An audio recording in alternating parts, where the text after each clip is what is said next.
Shalom, selamat pagi jemaat Tuhan yang saya kasihi di dalam Tuhan Yesus Kristus. Tata cara mengikuti kebaktian live streaming. Yang pertama, gunakan pakaian yang rapi, sopan, sebagaimana saudara sedang berada di gereja. Kedua, rapi, siapkan diri, melakukan kegiatan duduklah yang sopan, makan, minum sepanjang ibadah dilaksanakan.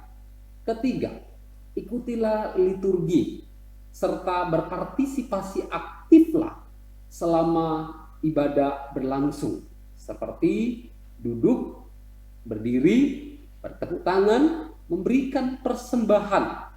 Persembahan saudara dapat dimasukkan di dalam amplop. Dan yang keempat, ikutilah ibadah live streaming dari awal sampai selesainya sebagaimana saudara beribadah di gereja. Demikian panduan tata cara mengikuti kebaktian live streaming. Biarlah ini sungguh menolong kita semua untuk dapat mengikuti ibadah dengan baik. Tuhan Yesus memberkati kita semua. Amin.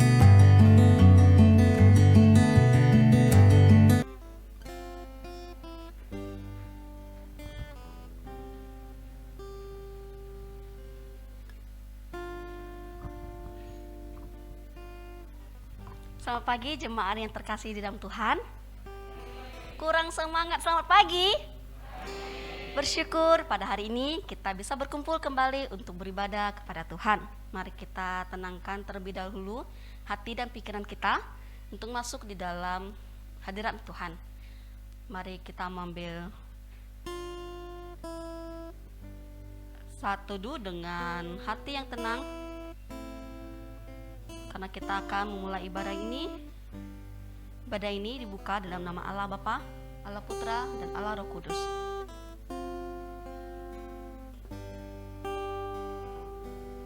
Mari kita mengambil sikap saat teduh. Saat teduh dimulai.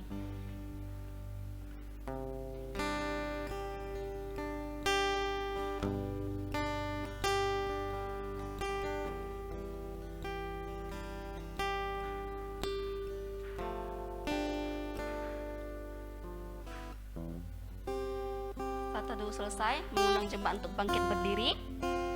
Demikianlah aku mau memuji Engkau seumur hidupku dan menaikkan tanganku demi namamu. Kami mau Tuhan untuk memuji Engkau, menyenangkan hati Tuhan. Ajar kami juga untuk menyenangkan dan merenungi firman Tuhan. Mari kita sembah Allah kita, ku mau sembahmu.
berdoa. Ya Allah, ya Tuhan kami di dalam Yesus Kristus,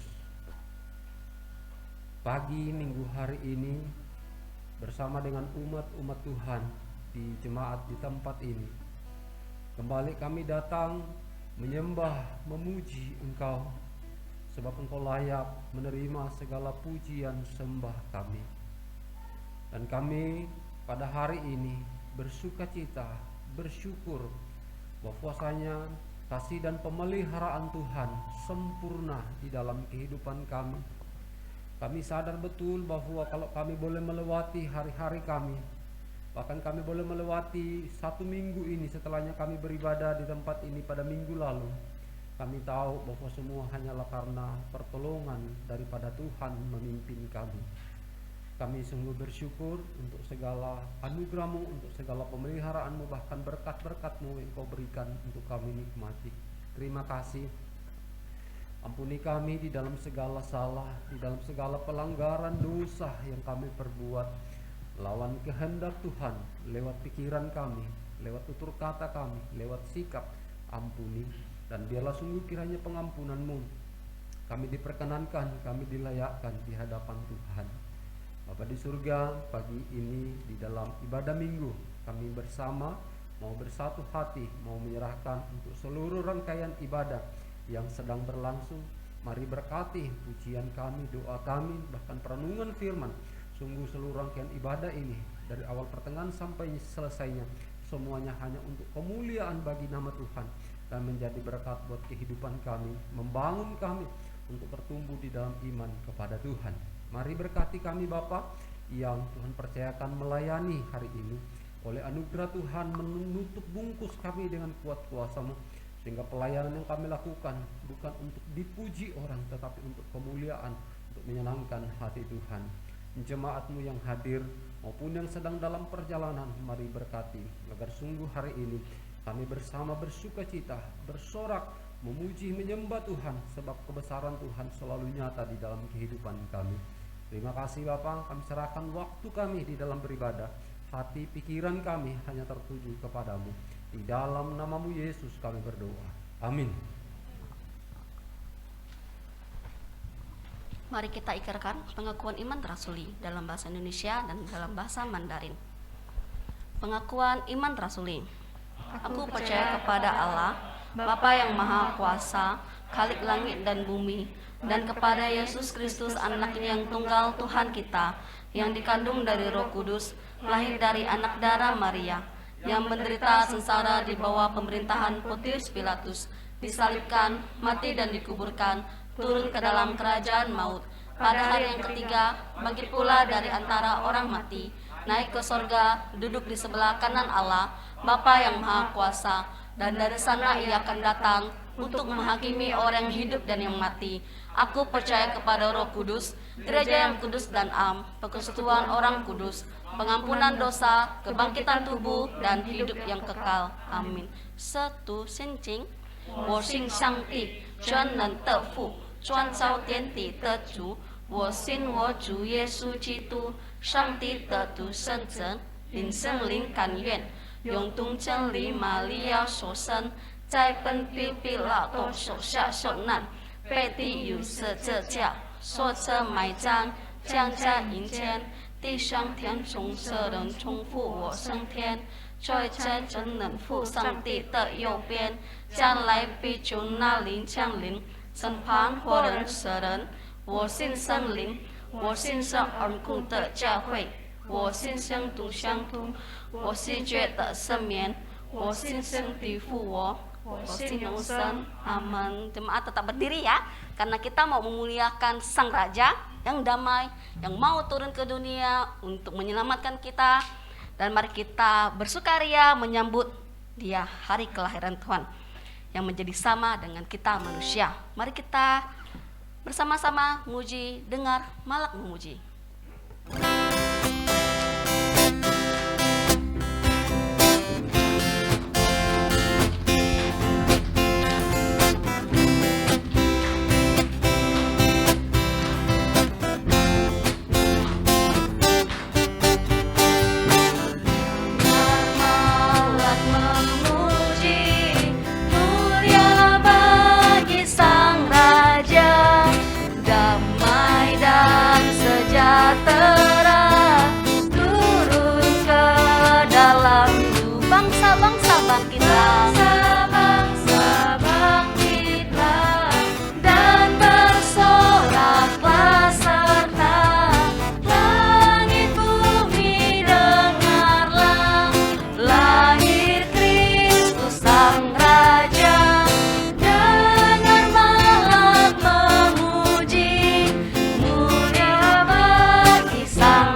kita akan membacakan bacaan bertanggapan di dalam 1 Timotius pasal 4 ayat 12 sampai 16. Mari kita membacakannya dengan silih berganti, dan pada ayat ke-16 mari kita membacakannya dengan bersama-sama.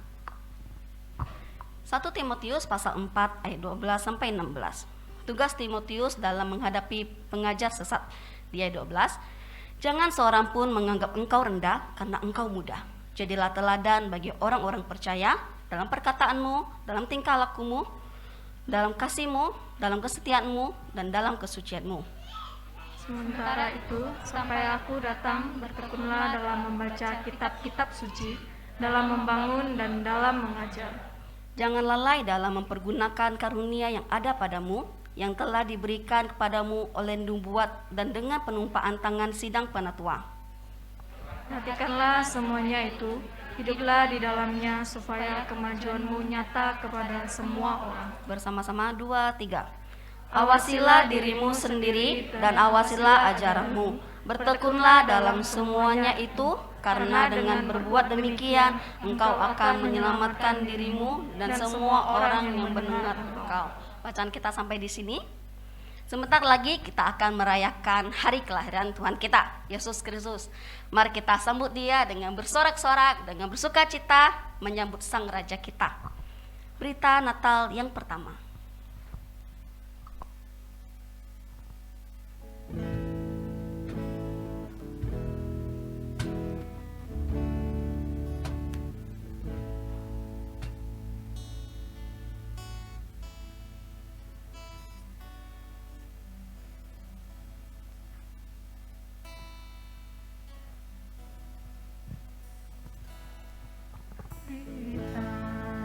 Natal yang pertama disampaikan malaikat sorga, gembala jaga kawan domba di padang belantara.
Mari kita tundukkan kepala, kita berdoa. Selak-layaknya lah kami telah datang ke dalam dunia menjadi penyelamat kami. Karena itu dengan sukacita kami datang menyambut Sang Kristus sungguh lahir di dalam hidup kami. Dan kami mau mempercayakan totalitas hidup kami kepada Sang Juru Selamat, yaitu Yesus Kristus Putra Natal. Kami bersyukur bahwa Tuhan mengasihi kami. Dan biarlah sungguh kasih yang Tuhan telah nyatakan di dalam hidup kami, kami mau tunjukkan kepada dunia, kepada orang-orang yang belum mengenal akan kasih Tuhan yang besar itu. Tuhan, terima kasih. Di dalam ibadah minggu ini, setelahnya kami memuji menyembah Engkau, kami akan mendengarkan sabda Tuhan kembali berbicara kepada kami. Kami sungguh mempersiapkan hati kami, pikiran kami, jiwa kami untuk boleh diisi firman-Mu. Oleh firman-Mu kami dibimbing, oleh firman-Mu kami dituntun, oleh firman-Mu kami diarahkan untuk kami menjalani hidup yang berkenan, yang memuliakan Tuhan, dan sungguh hidup kami menjadi saluran berkat. Terima kasih hamba Tuhan yang menyampaikan firman, oleh anugerah Tuhan menolong dan memimpin, agar sungguh hamba-Mu boleh menyampaikan firman-Mu dengan baik dan setiap kami boleh diberkati. Terima kasih Bapa, kami serahkan waktu pemberitaan firman pada pagi minggu ini ke dalam tangan kuasa-Mu. Di dalam nama-Mu Yesus kami berdoa. Amin. Ya. Shalom. Ya, apa kabar? Ya, senang sekali kita boleh kembali berjumpa kembali di dalam ibadah minggu hari ini. Kita sungguh terlebih bersukacita, bersukaria. Sebentar lagi kita akan bersama-sama akan merayakan akan hari kelahiran Tuhan kita sebagai wujud kasih Allah kepada kita manusia. Kita manusia adalah orang-orang berdosa. Kita manusia adalah orang-orang yang sudah terhilang dari hadapan Allah. Tetapi Allah begitu kasih kepada kita. Dia begitu mencintai kita, begitu menyayangi kita, sehingga Ia datang ke dalam dunia. Bahkan di dalam pujian kita tadi mengatakan yang kedua, Dia katakan Dia tidak memandang dirinya. Dia mau tinggalkan tahta kemuliaannya, Dia datang ke dalam dunia sama seperti manusia, hanya Dia tidak berdosa. Dia lakukan itu untuk menyelamatkan kita, untuk mendapatkan kita orang-orang berdosa, sehingga kita orang-orang berdosa mendapatkan pengharapan, suatu sukacita yang besar ketika kita tahu, kita mengenal bahwa Tuhan mengasihi saya. Karena itu ketika kita tahu bahwa Tuhan mengasihi saya, sudah selayaknya, sepantasnya untuk kita mengasihi Tuhan di dalam hidup kita. Amin. Ya, Bapak Ibu Saudara yang dikasihi Tuhan, mari kita akan melanjutkan kembali akan seri khotbah kita di dalam surat Paulus kepada Timotius. Di dalam pasal yang keempat, 1 Timotius pasal 4 ayat 12 sampai yang ke-16. Tetapi saya tidak akan membaca secara keseluruhan kembali. Saya hanya akan lebih fokus kepada ayat yang ke-12 yang akan menjadi ayat nats kita hari ini, ayat 12 dari pasal 4. Demikian firman Tuhan. Jangan seorang pun menganggap engkau rendah karena engkau mudah. Ini ditujukan kepada Timotius. Tetapi jadilah teladan bagi orang-orang percaya. Walaupun engkau masih muda, Timotius. Di dalam apa? Di dalam perkataanmu, di dalam tingkah lakumu, di dalam kasihmu, di dalam kesetiaanmu, dan di dalam kesucianmu. Sekali lagi, Paulus katakan kepada Timotius, jangan seorang pun menganggap engkau rendah karena engkau masih muda. Jadilah teladan bagi orang-orang percaya di dalam perkataanmu, di dalam tingkah lakumu, dalam kasihmu, dalam kesetiaanmu, dan dalam kesucianmu. Bapak Ibu Saudara yang dikasihi Tuhan, tema kita hari ini adalah jadilah teladan. Tema kita hari ini adalah jadilah teladan.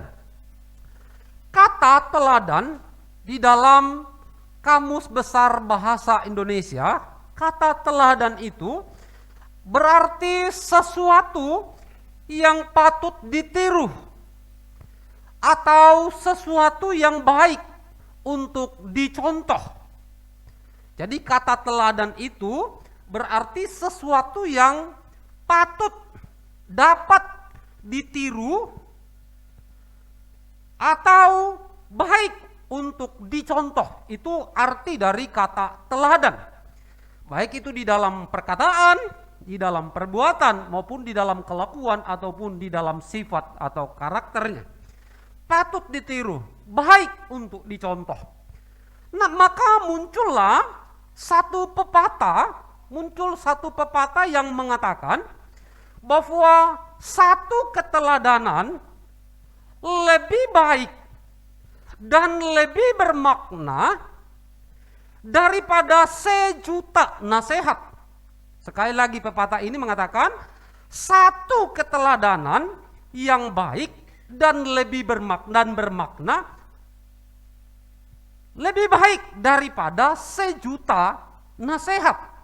Artinya apa?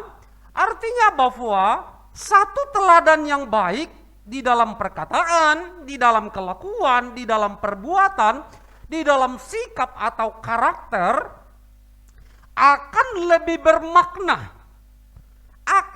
bermakna daripada beragam, daripada banyak nasihat yang tidak dapat dilihat dan yang tidak jelas. Ada orang yang hebat di dalam memberi nasihat. Ada orang yang hebat di dalam memberi nasihat, tetapi kehidupannya tidak menjadi contoh, tidak menjadi teladan. Tetapi sebaliknya, ada orang yang tidak banyak bicara, tidak pandai di dalam memberi nasihat, tetapi hidupnya itu menjadi contoh. Kehidupannya, kesehariannya menjadi teladan yang baik.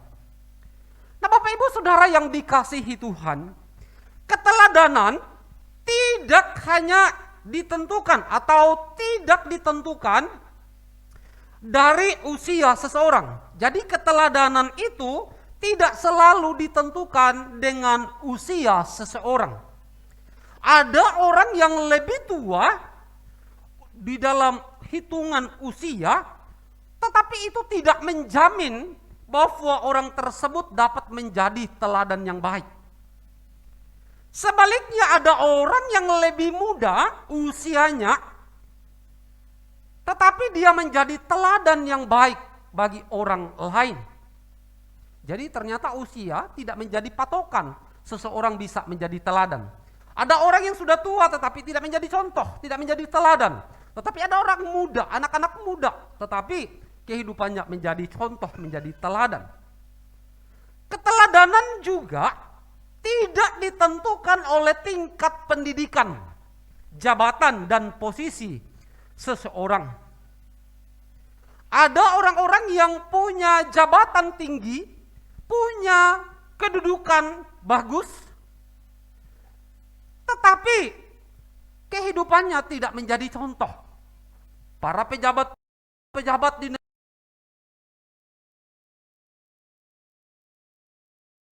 negara kita yang punya pendidikan tinggi, punya jabatan tinggi, tetapi hidup korupsi, tentu tidak bisa jadi contoh, tentu tidak bisa menjadi teladan.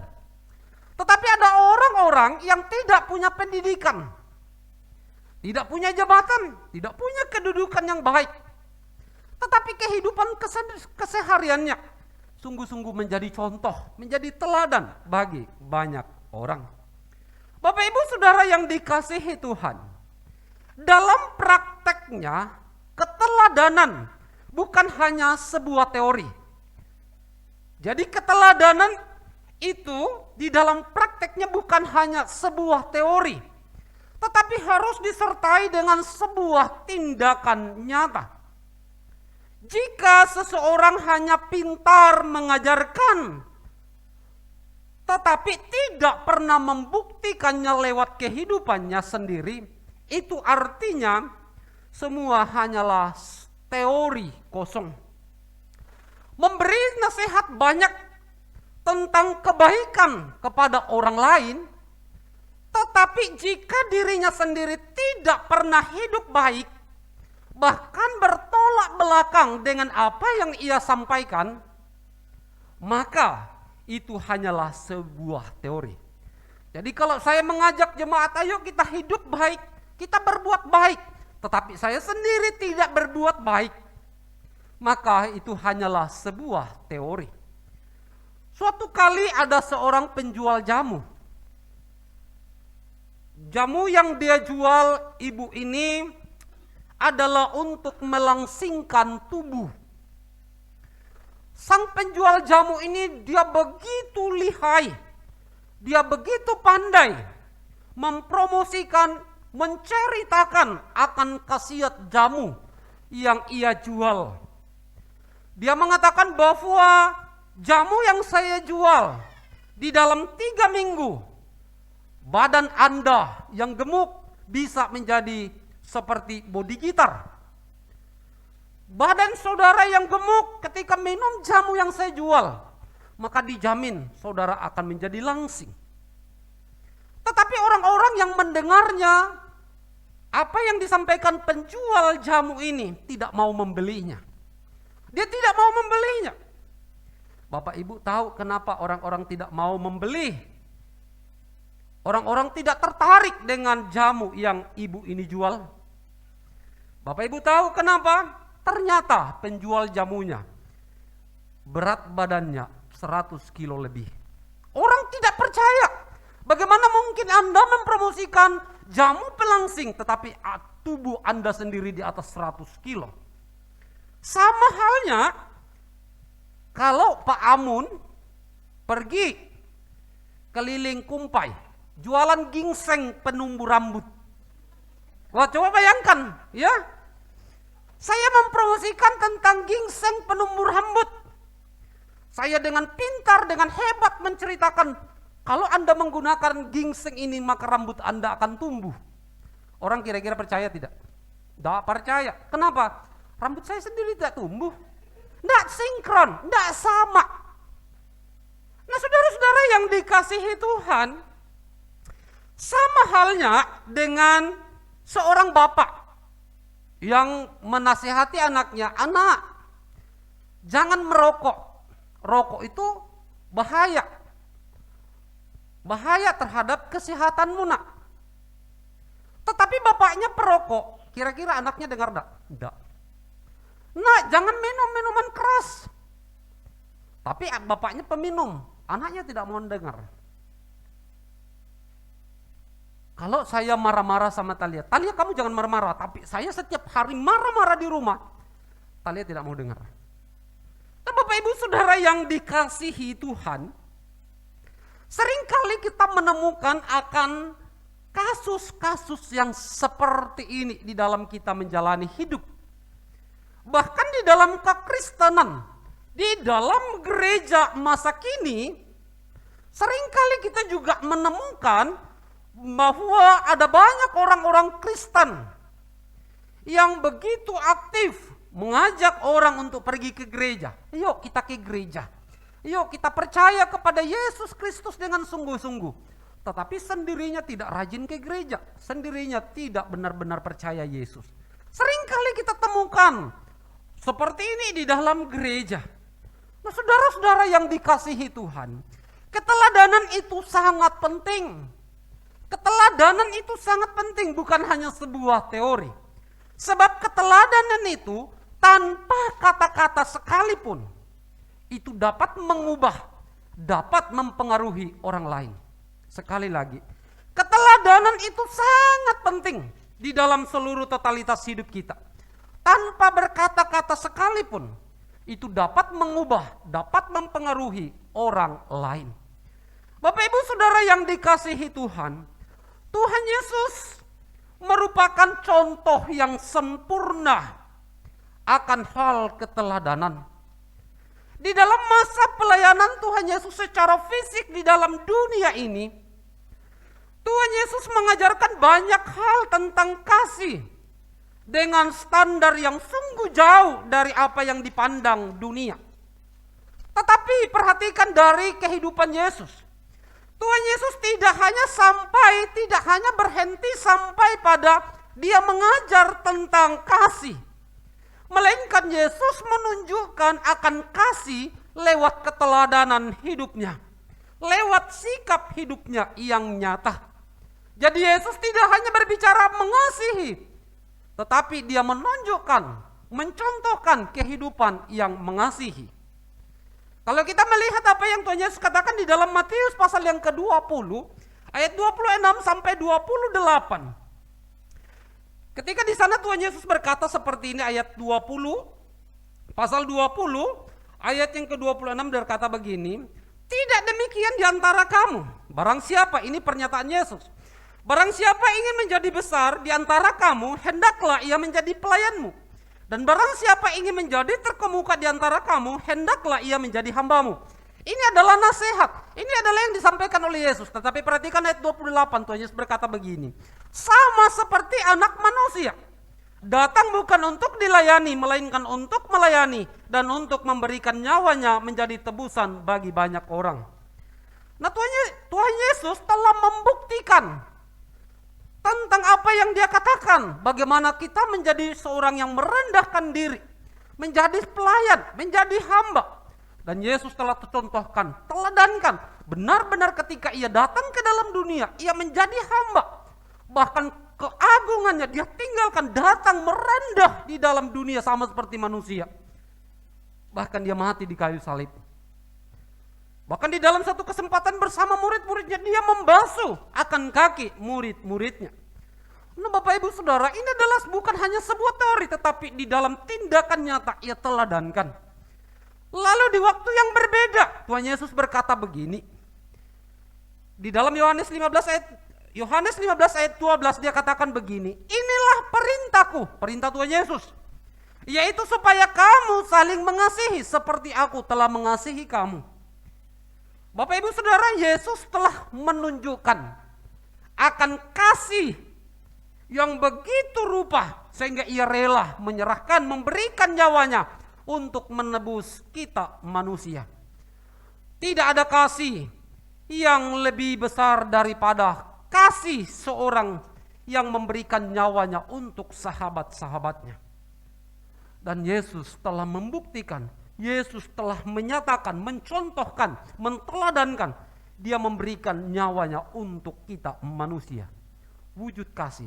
Dia tidak hanya berteori tentang kasih, tetapi ia wujudkan, ia nyatakan di dalam kehidupannya. Bapak Ibu, Yesus sebagai teladan yang sejati di dalam kehidupan kita. Ini baru dua contoh, ada begitu banyak apa yang Yesus sampaikan, apa yang Yesus ajarkan, kemudian ia nyatakan di dalam tindakannya.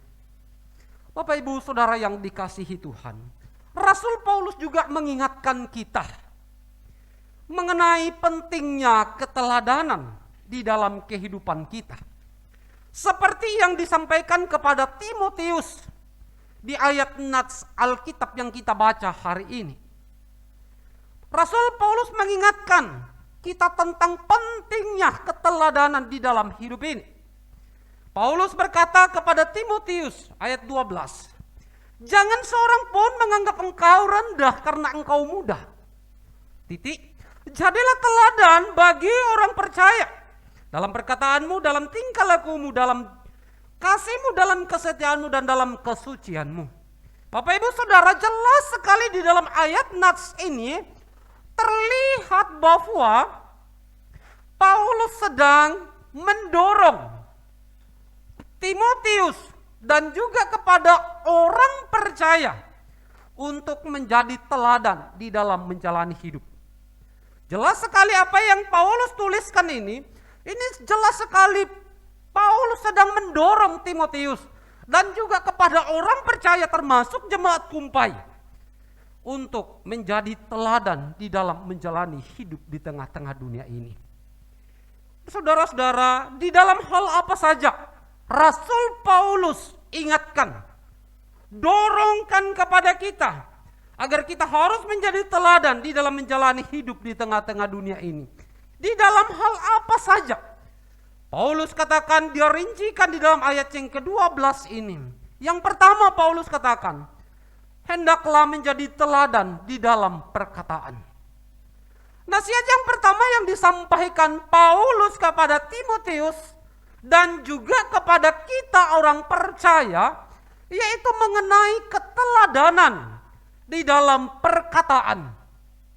Dengan tujuan agar kita selalu berupaya berkata-kata dengan baik.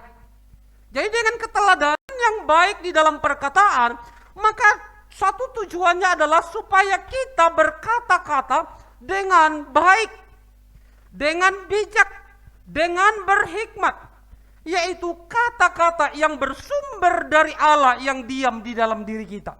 Harusnya itu yang keluar dari perkataan-perkataan kita.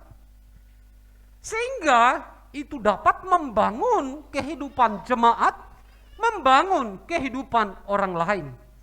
Kita didorong untuk menghindari segala perkataan yang dapat membuat orang kecewa. Kita didorong untuk menjauhi perkataan yang dapat membuat orang kecewa. Kita didorong untuk menjauhi dari perkataan-perkataan yang dapat menimbulkan orang sakit hati. Perkataan-perkataan yang congkak, yang sombong. Hendaknya kita menjauhi perkataan-perkataan yang menimbulkan perbantahan, perselisihan, pertengkaran, permusuhan, dan sebagainya. Kita menjauhi perkataan-perkataan yang kotor, yang dapat merugikan diri kita maupun orang lain. Itulah sebabnya Paulus katakan di dalam suratnya kepada jemaat yang ada di Efesus, pasal yang keempat ayat yang ke-29. Paulus mengatakan, janganlah ada perkataan kotor keluar dari mulutmu, tetapi pakailah perkataan yang baik untuk membangun, di mana perlu, supaya mereka yang mendengarnya beroleh kasih karunia Allah.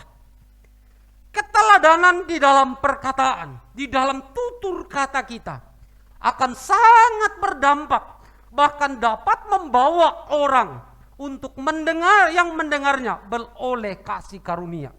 Bayangkan, kalau di dalam perkataan kita, tutur kata kita, kita menjauhi kata-kata yang dapat menimbulkan kekecewaan, kita menjauhi perkataan yang kotor, menjauhi perkataan-perkataan yang menimbulkan perselisihan, kebencian. Kalau itu kita jauhi, perkataan kita baik, menjadi contoh, menjadi teladan, rahmah terhadap orang lain, bukankah akan membawa orang lain yang mendengarkan perkataan kita menerima akan kasih karunia Allah? Orang dapat diselamatkan lewat perkataan-perkataan kita. Karena itu Bapak Ibu Saudara, apa yang Paulus katakan ini juga dikatakan kepada kita pada hari ini. Mari bersama belajar di dalam menggunakan tutur kata, perkataan kita. Kita gunakan perkataan kita menjadi teladan, menjadi contoh, sesuatu yang dapat ditiru, sesuatu yang dapat diteladani oleh orang lain. Sehingga setiap mereka mendengar dari perkataan kita, orang-orang percaya, mereka boleh diselamatkan, menerima kasih karunia Allah. Luar biasa bukan? Keteladanan di dalam perkataan.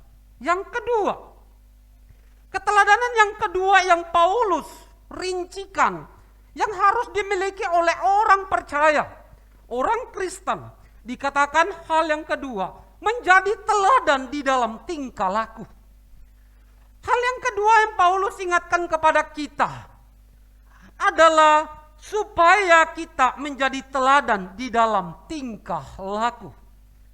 Bapak Ibu Saudara, sesungguhnya menjadi teladan di dalam tingkah laku, di dalam tindakan, atau di dalam sifat batin bukanlah hal yang mudah.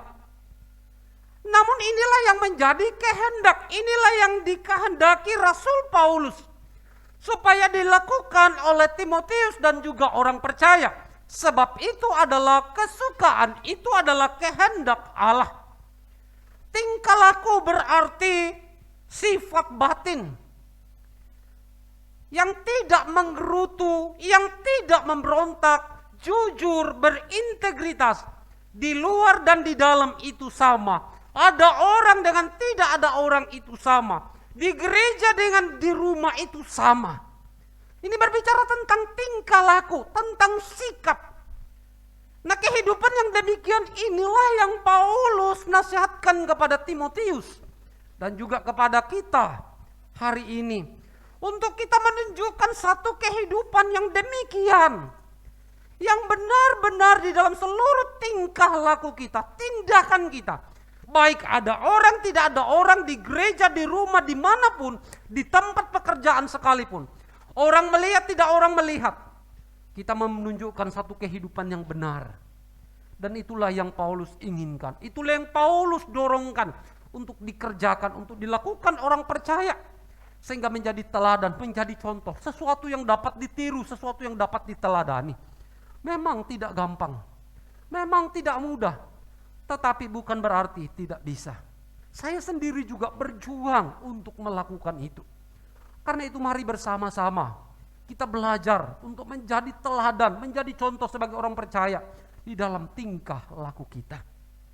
Jangan suka pertengkaran, jangan suka perselisihan, jangan suka hal-hal yang tidak baik, yang justru merugikan orang lain dan juga merugikan diri kita. Hal yang ketiga yang Paulus dorongkan, rincikan kepada Timotius, hendak menjadi teladan. Dikatakan hendaklah menjadi teladan di dalam kasih.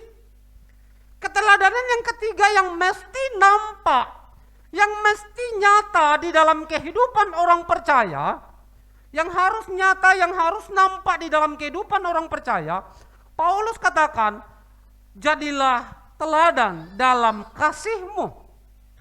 Secara pengalaman atau secara empiris, menunjukkan bahwa untuk menjadi teladan di dalam kasih, secara pengalaman loh ya, itu bukanlah hal yang gampang, itu bukan hal yang mudah menjadi teladan di dalam kasih. Sebab mengapa? Sebab kasih manusia yang telah berdosa, kasihnya selalu diakhiri dengan karena. Kasih manusia yang telah berdosa itu kasih yang selalu diakhiri dengan kata karena. Aku mengasihimu karena, aku suka kepadamu karena. Jadi selalu ada kata karena. Kenapa? Jadi kita mengasihi seseorang karena, mengasihi seseorang karena, mengasihi ini karena. Jadi selalu ada. Karena dia mengasihiku, karena dia mencintaiku. Nah tetapi Tuhan Yesus berkata di dalam Injil Matius pasal 22 ayat 37 sampai 39, Tuhan Yesus berkata seperti ini di dalam Matius 22. Bukan kasih karena. Jawab Yesus kepadanya, kasihilah Tuhan Allahmu dengan segenap hatimu dan dengan segenap jiwamu dan dengan segenap akal budimu. Itulah hukum yang terutama dan yang pertama, ayat 39. Dan hukum yang kedua yang sama dengan itu, ialah kasihilah sesamamu manusia seperti dirimu sendiri. Artinya apa? Artinya bahwa keteladanan di dalam kasih, kita dituntut untuk mengasihi sesama seperti kita mengasihi diri kita. Jadi keteladanan kasih itu harus diwujudkan dengan bagaimana kita mengasihi diri kita. Demikianlah kasih itu diwujudkan, dinyatakan kepada orang lain. Jadi sebagaimana saya mengasihi diri saya, demikianlah hendaknya kasih itu terpancar kepada kasihku kepada Afin, kepada Eko, kepada Asau, kepada jemaat Tuhan. Kasih inilah yang Tuhan Yesus ajarkan. Bukankah Yesus telah menunjukkan, meneladankan itu di dalam kehidupannya? Ketika Tuhan Yesus mengatakan, aku mengasihimu, maka bahkan nyawanya sekalipun ia relakan, ia berikan untuk menebus kita sebagai wujud akan kasihnya. Satu keteladanan kasih yang Yesus telah teladankan bagi kita orang percaya. Hal yang keempat, yang Paulus rincikan bagaimana kita sebagai orang percaya menjadi teladan. Yang keempat Paulus katakan menjadi teladan di dalam kesetiaan. Paulus berkata kepada Timotius, hendaklah kamu menjadi di dalam kesetiaan, di dalam kesementaraan, di dalam dunia ini membutuhkan satu kata. Di dalam kesementaraan kita hidup di dalam dunia ini, kita membutuhkan satu kata, yaitu setia. Setia kepada Tuhan, setia kepada gereja, setia kepada pelayanan, setia kepada pasangan, setia pada pacar, setia pada sahabat, dan seterusnya dan seterusnya. Kata ini sangat penting, setia. Dan Paulus mendorong kita untuk kita menjadi teladan di dalam kesetiaan. Artinya apa? Bahwa kita didorong untuk menjadi pribadi yang setia di dalam menjalani hidup ini. Kalau jemaat sudah menjadi bagian dari gereja ini, setialah di tempat ini, amin. Kalau engkau telah menjadi orang yang dipanggil percaya kepada Yesus Kristus, setialah menjadi orang percaya. Ketika engkau telah ditempatkan menjadi pasangan dari istrimu, engkau ditempatkan menjadi pasangan dari suamimu, setialah kepada suamimu, setialah kepada istrimu. Kalau engkau telah ditempatkan menjadi sahabat dari seseorang, menjadilah setia kepada sahabatmu. Kalau engkau ditempatkan menjadi orang yang telah dipanggil untuk melayani di gereja ini, jadilah orang yang setia di tempat ini melayani Tuhan. Hanya dengan demikian maka engkau akan menjadi contoh, engkau menjadi teladan, engkau dapat ditiru, engkau dapat dicontoh oleh orang lain. Kehidupan kesetiaan ini sangat penting dan itu sangat dibutuhkan di dalam kita menjalani hidup ini. Tanpa kesetiaan, maka kita tidak bisa hidup teratur. Tidak bisa hidup damai. Suatu kali di lapangan bulu tangkis dengan teman saya, ada namanya Pak Ius. Sekarang saya sudah tidak tahu rimbahnya di mana. Awal begitu baik dengan kami. Dia sangat pandai di dalam bermain. Tetapi orangnya sangat tidak setia. Dia tidak jujur kepada kami. Awalnya dia ambil raket kami, lalu kemudian dia minta untuk sinarkan. Lama-lama raket itu hilang dia dengan uang-uangnya. Saya tidak termasuk orang yang kena, tetapi banyak teman-teman kami yang kemudian merugi, raketnya diambil, uangnya diambil, dan kami tidak tahu rimbanya. Orang-orang seperti ini tidak setia kepada teman, dan tentu ini tidak baik. Dan pada akhirnya kalau misalnya suatu waktu dia mau kembali, dia sudah tidak bisa. Artinya dia mempersempit dirinya. Nah karena itu belajar untuk setia. Apapun itu. Apapun yang Tuhan percayakan kepadamu.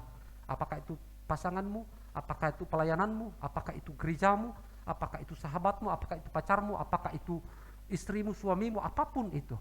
Belajar setia di sana. Amin. Ketika engkau setia, maka itu akan menjadi teladan, menjadi contoh buat orang lain. Hal yang kelima yang Paulus dorongkan untuk kita menjadi teladan di dalam kehidupan kita sebagai orang Kristen, orang percaya. Hal yang kelima, menjadi teladan di dalam kesucian. Saudara-saudara, memang Alkitab mengatakan bahwa selama kita masih hidup di dalam dunia ini, kita tidak akan mungkin bisa suci, sebab kita hidup di dalam dunia yang sudah berdosa. Hanya oleh karena belas kasihan Allah di dalam Kristus Yesus, kita dikuduskan, kita disucikan. Nah karena itu saudara-saudara, kesucian berarti bersih dari dosa, bersih dari noda, tanpa cacat, tidak bercelah, bersih. Tentu bukan hal perkara mudah, sebab kita hanya menerima pengudusan dan penyucian melalui karya Kristus di atas kayu salib. Kristus telah mati bagi kita untuk menjadi pembenar bagi kita, untuk menguduskan, menyucikan kita dari segala pelanggaran dosa kita. Dan selama kita masih hidup di dalam dunia ini, masih kita tetap akan jatuh dan jatuh di dalam dosa. Tetapi bukan berarti kita harus hidup di dalam kekotoran, bukan berarti kita harus hidup di dalam kenajisan, bukan berarti kita harus hidup di dalam keberdosaan terus-menerus. Karena itu Tuhan mendorong kita. Di dalam kitab Amsal pasal yang kedua, 22 ayat 11 berkata, firman Tuhan mengatakan, orang yang mencintai kesucian hati dan yang manis bicaranya menjadi sahabat raja, menjadi sahabat Allah. Bapak Ibu Saudara yang dikasihi, mari belajar ketika Tuhan di dalam karyanya di atas kayu salib menguduskan, menyucikan kita, mengampuni kita, mari bersama-sama kita tidak lagi hidup di dalam rupa-rupa dosa. Jangan lagi dosa menguasai kita, jangan lagi kenajisan memperbudak kita, tetapi berjuang di dalam pertolongan Allah Roh Kudus untuk kita terus belajar untuk hidup benar di hadapan Allah, sebab kita adalah orang-orang yang telah dibenarkan. Ketika Kristus telah membenarkan kita, menguduskan kita, jangan lagi mau membiarkan hidupmu diperbudak diperhamba oleh dosa, tetapi hiduplah di dalam kebenaran Allah. Kasihi Tuhan dengan sungguh-sungguh, cintai kebenaran sungguh-sungguh di dalam hidupmu. Nah, Bapak Ibu Saudara yang dikasihi Tuhan, dari 5 poin yang Paulus dorongkan kepada kita, dari 5 poin yang Paulus dorongkan kepada kita dan kepada Timotius, tentu saya sebagai hamba Tuhan, sebagai pendeta, ini bukanlah perkara mudah, tidak mudah. Berkata-kata itu gampang, tetapi melanjutkannya, menunjukkannya di dalam sikap hidup kita itu bukanlah perkara mudah. Itu bukan sesuatu yang mudah. Karena itu Paulus tahu betul bahwa itu bukanlah sesuatu yang gampang, sesuatu yang mudah. Karena itu Paulus katakan begini di ayat yang berikutnya. Paulus katakan, sementara itu sampai aku datang, bertekunlah di dalam membaca kitab suci, di dalam membangun dan dalam mengajar. Artinya bahwa apa yang akan membuat kita menjadi orang-orang yang dapat menjadi teladan di dalam apa yang Paulus katakan di ayat yang ke-12, maka kita harus mendampingkan kehidupan kita dengan selalu membaca kitab suci, membaca firman Allah. Sebab dari firman Allah lah kita akan dituntun, kita akan diarahkan, kita akan dibimbing untuk kita menjalani hidup ini. Karena itu saudara-saudara, Alkitab, firman Tuhan, jangan pernah lalai untuk membacanya. Tetapi baca firman Tuhan, karena firman Tuhan lah yang akan mendorong kita, menuntun kita, membimbing kita untuk menjadi teladan di dalam hidup ini. Betul, kita lemah, kita tidak mungkin untuk bisa menjadi teladan di dalam seluruh hidup kita. Tetapi oleh pertolongan Tuhan, bimbingan firman Allah, kita akan dimampukan untuk menjalani kehidupan yang benar, yang berkenan kepada Allah, yang menjadi teladan buat orang lain. Kiranya Tuhan memberkati kita. Amin. Mari kita berdoa. Tuhan, terima kasih firman-Mu hari ini. Kami didorong, kami diingatkan sebagai orang-orang yang Tuhan telah selamatkan di dalam karya Yesus Kristus di kayu salib. Untuk kami menjadi contoh, untuk kami menjadi teladan di dalam menjalani hidup ini. Kami tahu betul bahwa bukan perkara mudah, bukan sesuatu yang gampang untuk kami lakukan. Berkata-kata, mengajar itu mudah, tetapi untuk menunjukkannya di dalam kehidupan kami, itu bukan sebuah yang mudah, tetapi butuh proses dan butuh bimbingan dan tuntunan Allah Roh Kudus. Karena itu Bapa, tolong kami, bimbing kami di dalam Allah Roh Kudus, untuk kami menjalani kehidupan kekristenan kami, kehidupan kami sebagai orang percaya, untuk menjadi contoh, menjadi teladan di dalam menjalani hidup ini, agar sungguh melalui kehidupan kami banyak orang boleh diselamatkan. Terima kasih Bapa, terima kasih. Ini kami yang lemah, yang terbatas, pakai menjadi alat-Mu sebagaimana Engkau menjadi teladan. Dan biarlah sungguh sebagai murid-murid-Mu kami pun menjadi teladan sebagaimana Engkau menjadi teladan. Terima kasih Bapa, di dalam nama-Mu Yesus kami berdoa. Amin.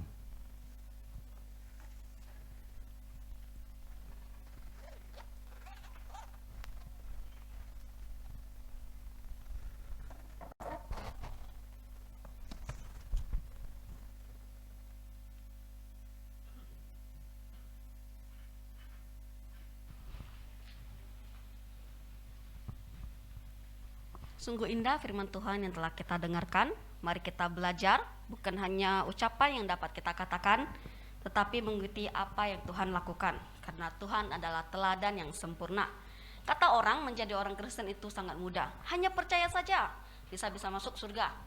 Tapi yang sangat susah adalah mengikuti teladan Tuhan. Menjadi orang Kristen, mengikuti teladannya itu sangat susah.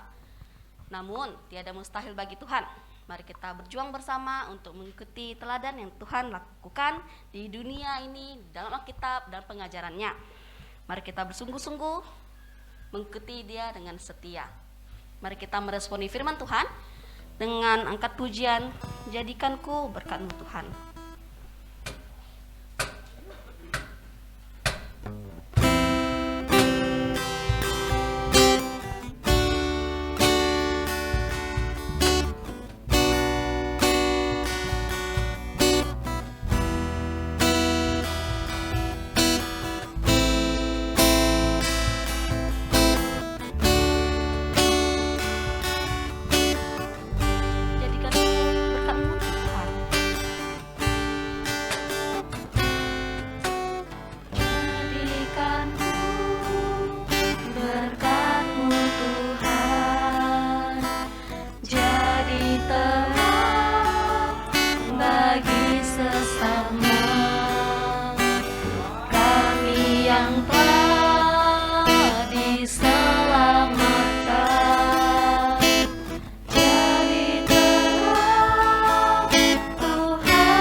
bertugas dipersilakan.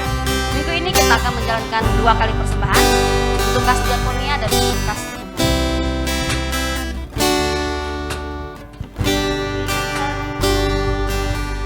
Berkat-Mu Tuhan jadi terang bagi sesama kami yang telah diselamatkan. Jadi terang, Jadikanku berkat-Mu Tuhan, jadikanku berkat-Mu Tuhan, jadi terang bagi sesama kami yang telah diselamatkan. Jadi terang Tuhan bagaikan pelita bagaikan pelita yang menyala di tengah kegelapan, dan hidup bercahaya di depan semua orang, agar mereka lihat dan memuliakan Allah Bapa di surga. Jadikanku berkat-Mu Tuhan, kita mau setia di hadapan Tuhan.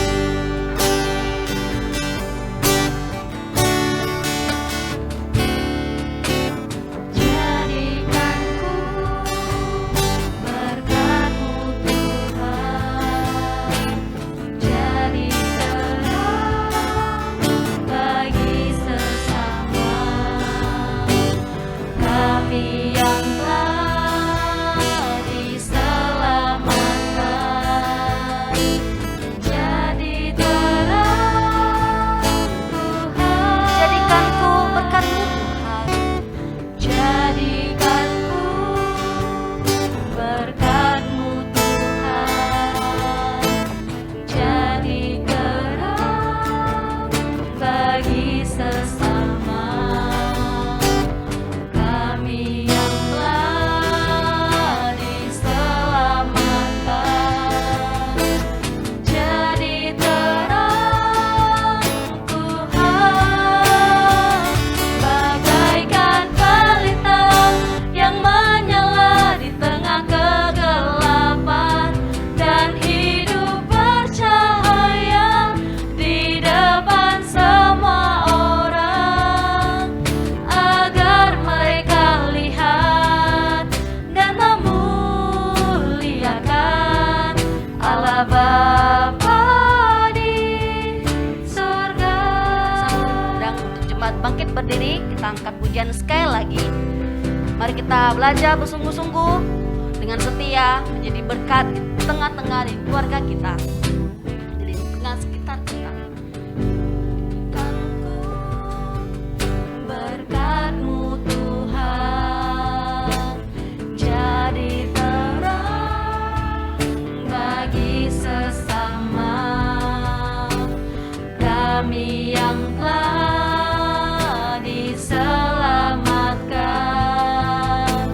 Jadi terang Tuhan Bagaikan bagaikan pelita yang menyala di tengah kegelapan, dan hidup bercahaya di depan semua orang, agar mereka lihat dan memuliakan Allah Bapa di surga. katakan bagaikan pelita, Bagaikan pelita yang menyala di tengah kegelapan, dan hidup bercahaya di depan semua orang, agar mereka lihat dan memuliakan Allah Bapa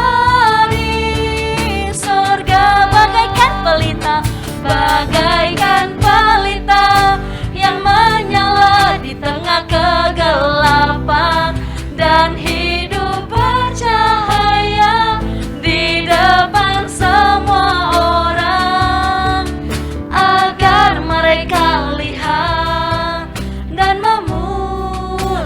muliakan Allah Bapa agar mereka lihat dan memuliakan Allah kita.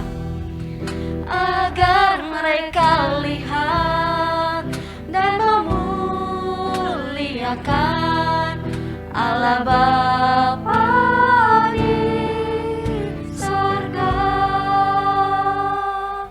Mari kita bersatu hati di dalam doa. Tuhan yang kami puji, yang kami sembah di dalam nama-Mu Tuhan Yesus, kami mengucap syukur Bapa karena teladan yang telah Kau berikan begitu banyak. Ajar kami untuk mengikuti teladan Tuhan. Ajar kami untuk melakukannya bukan hanya di ucapan kami, tapi tingkah laku kami Bapa. Biarlah kami dengan setia mengikuti Engkau. Tuhan, kami mengucap syukur karena pada hari ini kami bisa beribadah menyenangkan hati Tuhan. Ajar kami Tuhan untuk menyerahkan hidup kami ke dalam tangan Tuhan.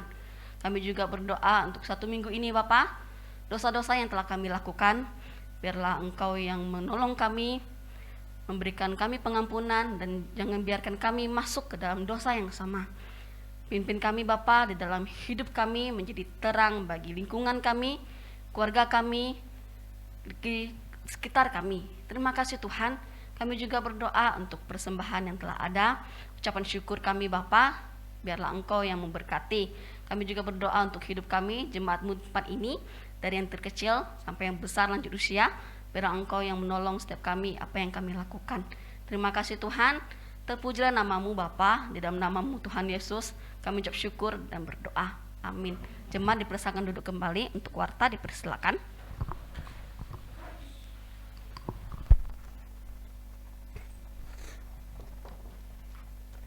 Oke, Bapak Ibu Saudara yang dikasihi Tuhan, kita akan masuk di dalam warta jemaat pada hari ini, Minggu tanggal 12 Desember 2021.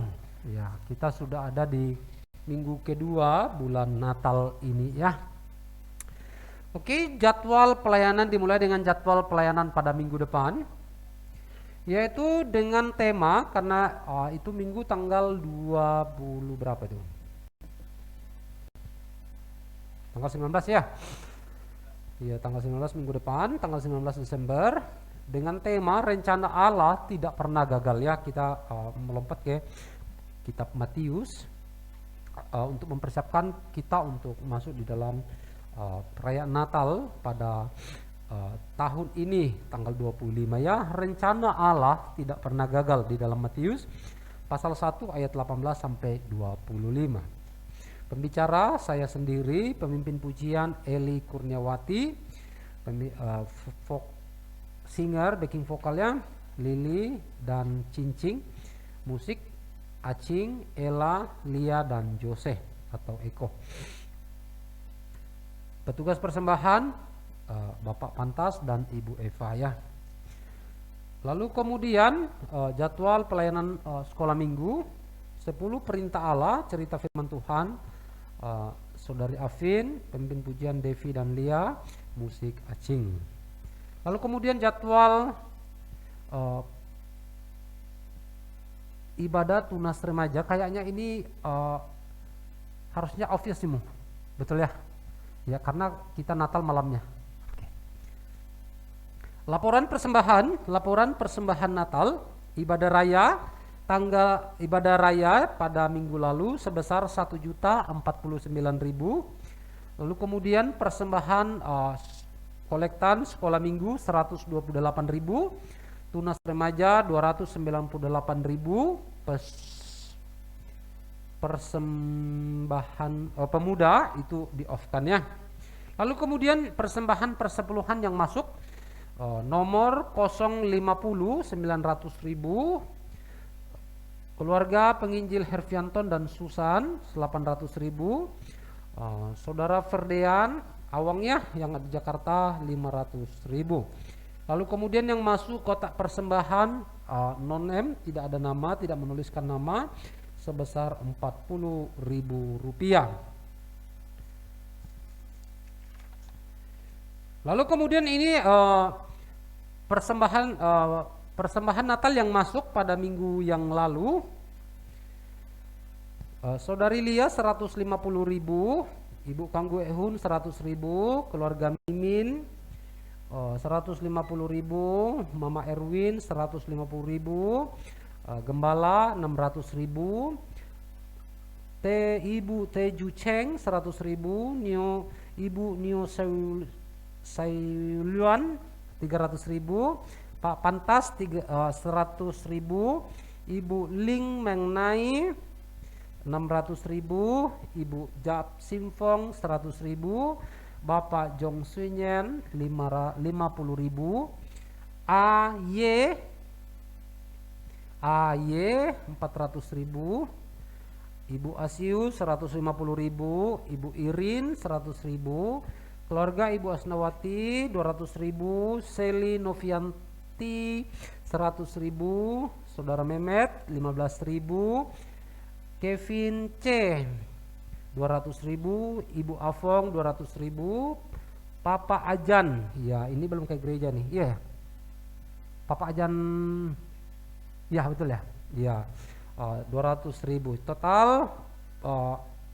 Dana Natal yang sudah masuk sampai hari ini sebesar 11.870.000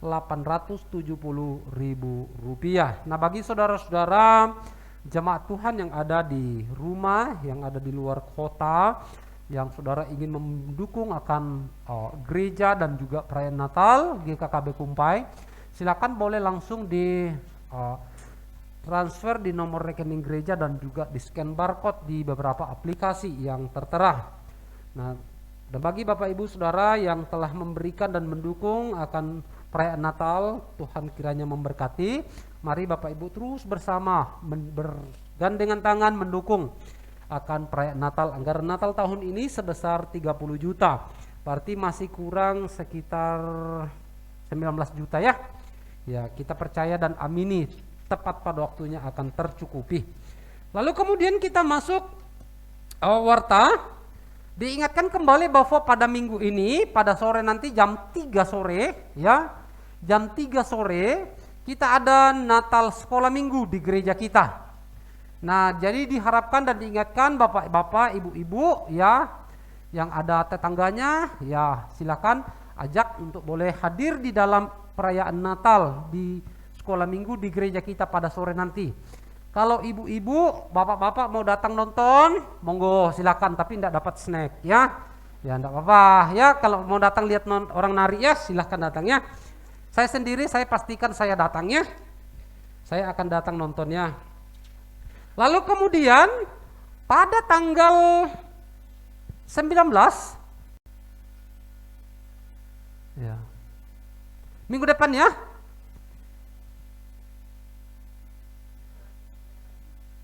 nanti lo ini tanggal 19 Desember minggu depan ya, kita akan merayakan Natal umum gereja kita tanggal 19 ya, diingat ya, tanggal 19 kita akan merayakan Natal umum di gereja kita. Nah, karena itu Bapak Ibu dipastikan Bapak Ibu semua boleh hadir. Ibadahnya mulai jam 6 ya, jam 6 sore. Jadi Bapak Ibu pastikan Bapak Ibu boleh hadir, kecuali yang mau keluar yang di luar kota ya, kayak Bapak Thomas, Mama Thomas sedih Pak. Ya. Jadi pastikan Bapak Ibu hadir di perayaan Natal kita ya, Natal umum kita. Ya, tanggal 19 jam 6 sore datang di gereja. Ya, bersama dengan suami dan istrinya ya, untuk boleh hadir, untuk boleh merayakan Natal kita. Oke ya Bapak Ibu ya, diingat tanggal 19 jam 6 sore. Lalu kemudian pada tanggal 17 Desember, berarti ini hari Jumat ya, hari Jumat kita gladi bersih. Nah, saudara-saudara yang terlibat di dalam pelayanan yang akan mengisi acara diundang untuk boleh hadir ya, diundang untuk hadir, paduan suara, yang nari, yang pimpin pujian dan semua yang terlibat di dalam pelayanan untuk boleh hadir hari Jumat jam 6 sore di gereja untuk kita gladi bersih ya. Jadi diundang untuk kita boleh hadir yang akan mengisi acara untuk mempersiapkan tanggal 19-nya. Berarti ini hari Sabtu lah ya. Iya, sorry. 18-nya itu aku lihat ya. Ya, jadi pastikan kita datang untuk boleh gladi bersih mempersiapkan pelayanan kita dan perayaan Natal kita tahun ini ya. Kita memberikan yang terbaik untuk Tuhan kita ya. Kalau anak saya lahir, anak saya ulang tahun, ya biasa teman-temannya datang bawakan kado ya.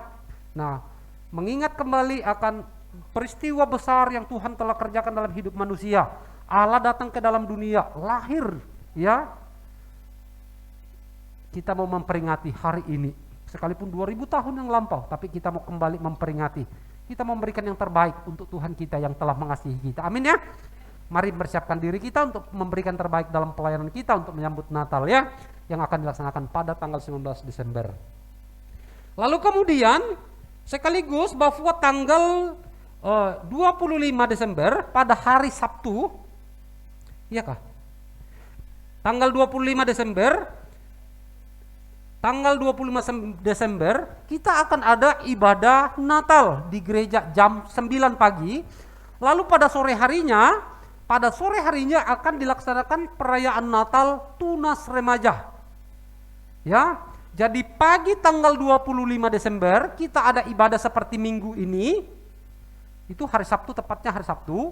Lalu kemudian sorenya jam 6 kita akan dilaksanakan perayaan Natal Tunas Remaja. Nah, bagi bapak-bapak, ibu-ibu yang punya anak remaja, anak usia SMP, SMA, untuk didorong untuk ikut ya. Masih banyak anak-anak remaja kita yang tidak ikut.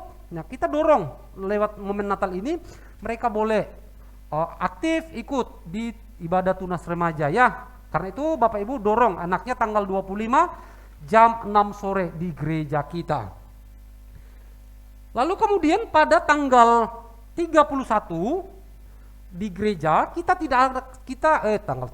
tanggal 1 kita tidak akan ada ibadah tahun baru, tetapi kita akan gabung di tanggal 2 pas hari Minggu. Ya. Jadi tanggal 1 kita tidak ada ibadah karena terlalu dekat Sabtu dengan Minggu. Jadi kita langsung rapel ibadah tahun barunya kita itu langsung di tanggal 2-nya. Ya. Mengingat karena pelayanan juga anak-anak muda yang terlibat dalam pelayanan terlalu padat sehingga kita rapel. Jadi kita tanggal 2-nya baru kita ibadah tahun baru sekaligus ibadah raya Minggu hari pertama di tahun itu ya, bersama-sama di tanggal 2. Karena itu Bapak Ibu Saudara, ini warta yang dapat disampaikan kepada kita atas perhatian Bapak Ibu sekalian, diucapkan terima kasih. Tuhan memberkati. Oke, mari Bapak Ibu sekalian kita bangkit berdiri.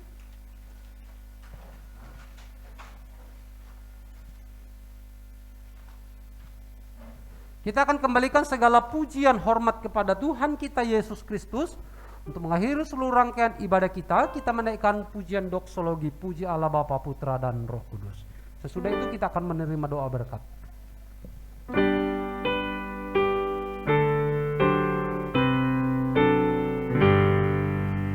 Puji Allah Bapa, Putra, Allah Roh Kudus, ketiganya yang esa. Pohon selamat sumber berkah. Jemaat sekalian, arahkanlah hatimu dan pulanglah ke rumah. Jadilah teladan di dalam seluruh kehidupanmu, sehingga oleh keteladananmu banyak orang diselamatkan, banyak orang boleh mengenal Yesus Kristus sebagai Tuhan dan Juru Selamat. Dan terimalah berkat dari Tuhan, kasih karunia daripada Allah Bapa kita, kasih yang sempurna yang daripada Allah di dalam Yesus Kristus, dan persekutuan di dalam Allah Roh Kudus, memimpin, menyertai, menghibur, menguatkan kita dari saat ini kekal selama-lamanya. Amin. Amin.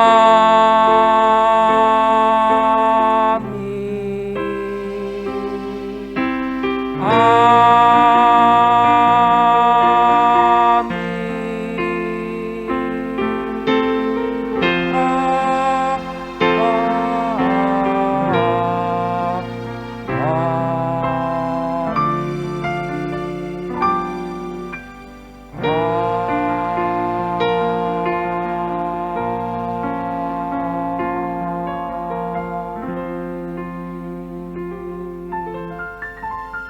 Silakan duduk, ibadah kita selesai. Tuhan Yesus